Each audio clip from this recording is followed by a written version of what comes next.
नमस्कार। गायत्री ज्योतिष केंद्र में आप सभी लोगों का स्वागत है। आप लोगों के लिए हमेशा ही ज्योतिष शास्त्र से जुड़ी हुई महत्वपूर्ण जानकारी के एपिसोड हम समय समय पर प्रसारित करते रहते हैं। ज्योतिष शास्त्र की हर विधा से संबंधित जानकारी हम आप लोगों के लिए लेकर आते हैं। आज भी हम आप लोगों के लिए जन्म कुंडली में 3 ग्रहों के आपसी दृष्टिगत संबंध से जुड़ी हुई एक अति महत्वपूर्ण जानकारी लेकर आए हैं।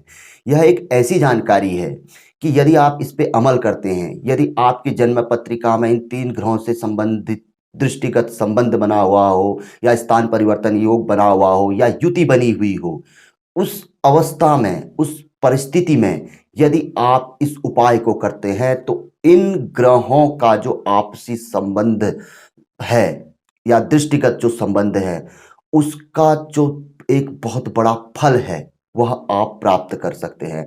अन्यथा इनका जो संबंध बना हुआ होता है वह वैसे ही व्यर्थ चला जाता है, थोड़ा बहुत फल हमें प्राप्त होता है। तो बताते हैं कि आखिर यह महत्वपूर्ण जानकारी है क्या। शायद संभवतः बहुत से लोगों का जिनकी जन्म पत्रिका में यह दृष्टिगत युति संबंध बना हुआ होगा, उन्हें यह जानकारी प्राप्त भी होगी। कहीं न कहीं यदि वह जिज्ञासु होंगे ज्योतिष शास्त्र के प्रति तो अवश्य ही उन्हें यह जानकारी मालूम होगी। जानकारी है जन्म कुंडली के 3 महत्वपूर्ण ग्रह, चंद्र ग्रह, बुध ग्रह, शुक्र ग्रह से संबंधित। यह 3 ग्रह ऐसे हैं जिसमें से चंद्र ग्रह का बुध ग्रह व शुक्र ग्रह के साथ कहीं न कहीं शत्रुता वाला संबंध है और वहीं बुध शुक्र का आपस में मित्रता का संबंध है। यदि जन्म पत्रिका में बुध ग्रह व शुक्र ग्रह साथ बैठ जाते हैं या आपसी दृष्टिगत संबंध यह बनाते हैं या एक दूसरे के घर में यह बैठ जाते हैं, आपसी स्थान परिवर्तन योग बनाते हैं, यह अति शुभ फलदायी माना जाता है। यदि किसी कारणवश यह युति, यह दृष्टिगत संबंध जातक को फल नहीं दे पा रहा है बुध शुक्र का, तो उस अवस्था में, उस परिस्थिति में यह उपाय एक रामबाण उपाय है और इसका बहुत बड़ा फल यानी कि महालक्ष्मी योग भी इसे हम कहते हैं, अर्थात धनवान बनाने वाला योग, हर कार्य को सफल बनाने वाला योग यह माना जाता है और व्यक्ति को यह फलीभूत लाभान्वित करता है। और उसके विपरीत जहां चंद्र बुध का योग बन जाता है या चंद्र शुक्र का योग बन जाता है, यह आपसी शत्रुगत संबंध होता है। लेकिन यदि हम उपाय करते हैं तो यह शत्रुगत संबंध भी कहीं न कहीं मित्रगत संबंध बनकर हमें लाभान्वित करता है, हमें फलीभूत करता है। उपाय तो आपको हम बताएंगे लेकिन इनके आपसी संबंध पे पहले बात कर लेते हैं। यदि किसी कारणवश तीनों का संबंध बन रहा है आपस में, चंद्र ग्रह, बुध ग्रह, शुक्र ग्रह का स्थान परिवर्तन योग बन रहा हो, आपस में दृष्टिगत संबंध बन रहा हो, तो यह अपने आप में एक बहुत बड़ा योग माना जाता है ज्योतिष शास्त्र में।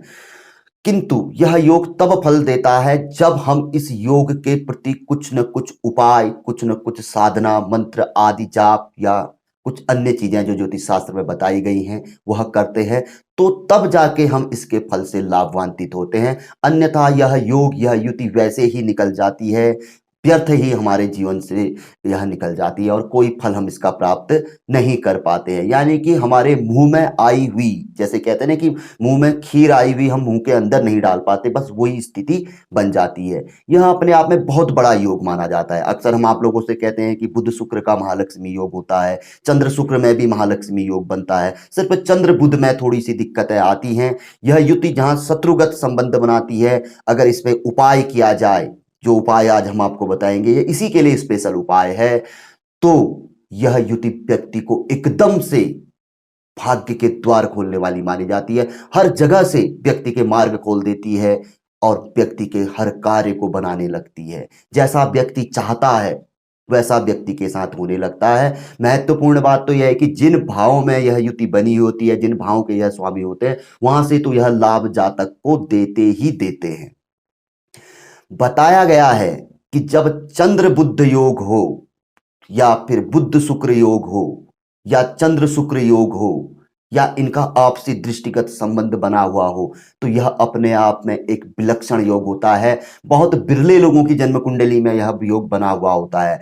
ऐसा व्यक्ति विलक्षण प्रतिभा का धनी होता है, कुशाग्र बुद्धि का दाता होता है और किसी भी चीज को बड़ी जल्दी वह कैच कर लेता है, बड़ी जल्दी वह दूसरे के मन की बातों को समझ जाता है और अपने जीवन में ऐसा व्यक्ति अक्सर सफल होते हुए देखा गया है। किसी कारणवश कोई खराब अगर इस पे किसी बाहरी ग्रह की खराब दृष्टि पड़ जाए तो वहां पर कोई हर योग थोड़ा सा व्यक्ति को लाभ नहीं देता है, किंतु फिर भी व्यक्ति आगे को बढ़ता हुआ जाता है, लेकिन गति व्यक्ति को नहीं मिलती है। यदि व्यक्ति को गति चाहिए, स्पीड चाहिए और बराबर फटाफट आदमी को यदि इसका फल प्राप्त करना है तो इस उपाय को, जो उपाय बताया गया है ज्योतिष शास्त्र में, अवश्य ही कर लेना चाहिए। जब इन तीन ग्रहों का आपसी संबंध बना हुआ हो या बुध शुक्र का आपसी संबंध बना हुआ हो, विशेष तौर पर बुध शुक्र का योग बना हुआ हो, तो आप थोड़ा भी कुछ करेंगे तो भी इसका बहुत बड़ा फल मिलेगा, नहीं भी करेंगे तो कहीं ना कहीं तब भी आपको फल तो प्राप्त हो ही रहा होगा। तो ऐसी परिस्थिति में बताया गया है कि मूली को, साबुत मूली जिसमें पत्ते, हरे पत्ते सहित मूली को धोकर उसमें शहद का लेप लगाकर बुध शुक्र सोमवार इन 3 वारों पे गाय को खिलाएं प्रातः काल, और नियमित 6 महीने तक ऐसा करें। अन्यथा नियमित तौर पर 45 दिन तक गौ माता को मूली में शहद लगाकर, शहद यानी कि हनी, आप समझते हैं शहद, तो उसको लगाकर गौ माता को प्रातः काल खिलाया जाए और माता से प्रार्थना की जाए कि हे गौ माता हमारे कार्यों को सिद्धि दें, क्योंकि इन तीनों ग्रहों का कहीं ना कहीं संबंध गौ माता से है, एक अटूट संबंध जुड़ा हुआ है। तो मूली एक ऐसी चीज है कि मूली का वर्ण सफेद भी है और हरा भी है। हरा वर्ण बुध ग्रह का है, सफेद वर्ण शुक्र ग्रह और चंद्र ग्रह का भी माना जाता है। तो मूली इनका एक कॉम्बिनेशन है, एक ऐसा फल है या जो सब्जी भी हम उसे कहते हैं, फल ही फली रूप ही है। तो उसे यदि हम धोकर, बड़ी प्यार पूर्वक धो धाकर उस पे शहद का लेप लगाकर प्रातः काल नियमित तौर पर गौ माता को खिलाएं तो 45 दिन के भीतर इसका बहुत बड़ा चमत्कारिक परिणाम देखने में आता है। अक्सर लोग गौ माता के न होने पे शिवलिंग पे भी इसको चढ़ाते हैं, वहां पर से भी फल प्राप्त होता है, किंतु अगर यदि बड़ा फल प्राप्त करना है तो मूली को गौ माता को ही खिलाना पड़ता है। यदि आप नियमित तौर पर नहीं खिला पाते हैं, यदि आपकी जन्म कुंडली में चंद्र ग्रह का कोई युति नहीं बन रही है, सिर्फ बुध शुक्र ग्रह की युति बन रही है, तो सिर्फ बुधवार और शुक्रवार को भी आप गौ माता को खिलाएं नियमित तौर पर। बुध शुक्र को ही खिलाएं, लेकिन 6 महीने तक खिलाना है। और यदि चंद्र ग्रह के साथ संबंध बन रहा है तो सोमवार को भी खिलाना है, वो भी 6 महीने तक खिलाना है। यदि 6 महीने तक का आप समय नहीं कर सकते हैं, इतना समय आपके पास नहीं है, तो 45 दिन तक नियमित तौर पर लगातार आप गौ माता को खिलाएं। आप देखेंगे कि 1-2 बार में से ही आपको इसके शुभ लक्षण देखने में आने लगेंगे। इतना चमत्कारी इस उपाय को बताया गया है। विशेष तौर पर बुध शुक्र के लिए इसे ज्यादा बताया गया है। साथ में यदि चंद्र ग्रह की युति बनती है तो वो भी सोने पे सुहागा है। सिर्फ चंद्र बुध की जो युति होती है वो थोड़ा शत्रु ग्रही मानी जाती है, चंद्र शुक्र की युति भी, किंतु शत्रु भी मित्र बन जाते हैं यदि हम उनके लिए उपाय करते हैं, उन्हें अपने अनुकूल बनाने के लिए प्रयास करते हैं। तो शत्रु ग्रह तो ज्यादा फल देते हैं। जो शत्रु जब आपस में मित्र बनते हैं तो वो मित्रता बड़ी जबरदस्त मित्रता मानी जाती है, सब कुछ देने वाली मानी जाती है। तो ध्यान रखने वाली बात है, जब भी ऐसी युति जन्म पत्रिका में बने, किसी अच्छे ज्योतिषी से राय मशविरा आप कर सकते हैं, अपनी पत्रिका के बारे में जान सकते हैं कि क्या कोई ऐसी युति है। यदि आपको पता है तो करिए, नहीं पता है, थोड़ा बहुत आपको लगता है कि ऐसा है, कहीं पर किसी ज्योतिषी ने बताया, तो क्लियर करिए। और ऐसा है तो गौ माता को नियमित तौर पर शहद लगी हुई मूली खिलाइए। आप देखेंगे अति शीघ्र ही आपको इसके चमत्कारिक परिणाम देखने में आएंगे। इतना जबरदस्त उपाय ज्योतिष शास्त्र का यह बताया गया है।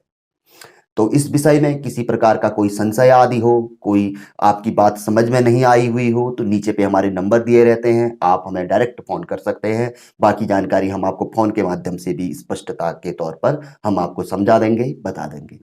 जानकारी पसंद आए तो जरूर आगे बढ़ाकर शेयर कर सकते हैं। नए लोगों से हमेशा आग्रह रहता है गायत्री ज्योतिष केंद्र के साथ जुड़े, चैनल को सब्सक्राइब करें, बेल आइकन दबाएं। बहुत अच्छी जानकारी है गायत्री ज्योतिष केंद्र की। तो मिलेंगे ऐसी किसी बहुत अच्छी जानकारी के एपिसोड के साथ अगले वीडियो में। तब तक के लिए नमस्कार, जय श्री राम, जय श्री कृष्णा, ओम नमः शिवाय।